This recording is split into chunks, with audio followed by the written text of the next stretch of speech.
ఆంధ్రప్రదేశ్లో ప్రస్తుతం హాట్ టాపిక్గా మారిన వ్యక్తి పిన్నెల్లి రామకృష్ణారెడ్డి. మాచర్ల సిట్టింగ్ ఎమ్మెల్యేగా ఉన్న పిన్నెల్లి రామకృష్ణారెడ్డిపై ఈవీఎం ధ్వంసం చేశారనే ఆరోపణలు రావటం, ఓ వీడియో వైరల్ కావటం అందరికీ తెలిసిందే. పిన్నెల్లిని అరెస్టు చేయాలంటూ ఎన్నికల సంఘం ఆదేశించగా పిన్నెల్లి రామకృష్ణారెడ్డి అజ్ఞాతంలోకి వెళ్లిపోయారు. ఆ తర్వాత ముందస్తు బెయిల్ కోసం హైకోర్టుని ఆశ్రయించగా జూన్ 6వ తేదీ వరకు ఆయనపై ఎలాంటి చర్యలు తీసుకోవద్దంటూ ఏపీ హైకోర్టు గురువారం ఆదేశించింది.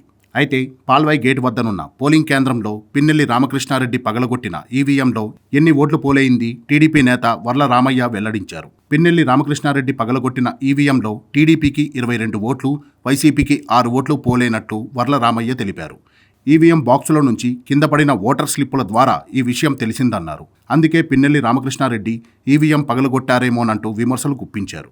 మాచర్లలో మార్పు మొదలైందన్న వర్ల రామయ్య ప్రజల్లో వస్తున్న మార్పును చూసే పిన్నెల్లి రామకృష్ణారెడ్డి అరాచకానికి పాల్పడ్డారని ఆరోపించారు. మరోవైపు మాచర్ల ఎమ్మెల్యే పిన్నెల్లి రామకృష్ణారెడ్డికి హైకోర్టు పలు ఆంక్షలు విధించింది. ముందస్తు బెయిల్కు సంబంధించి ఉత్తర్వులను శుక్రవారం జారీ చేసిన ఏపీ హైకోర్టు ఓట్ల లెక్కింపు రోజు మాచర్లకు వెళ్లొద్దని ఆదేశించింది. అలాగే నర్సరావుపేట కౌంటింగ్ కేంద్రానికి వెళ్లడానికి అనుమతి ఇచ్చింది. అలాగే జూన్ 6 వరకు లోక్సభ నియోజకవర్గ కేంద్రంలోనే ఉండాలని చెప్పింది. కేసు గురించి మీడియాతో మాట్లాడకూడదని, సాక్షులతో మాట్లాడే ప్రయత్నం చేయొద్దని తెలిపింది.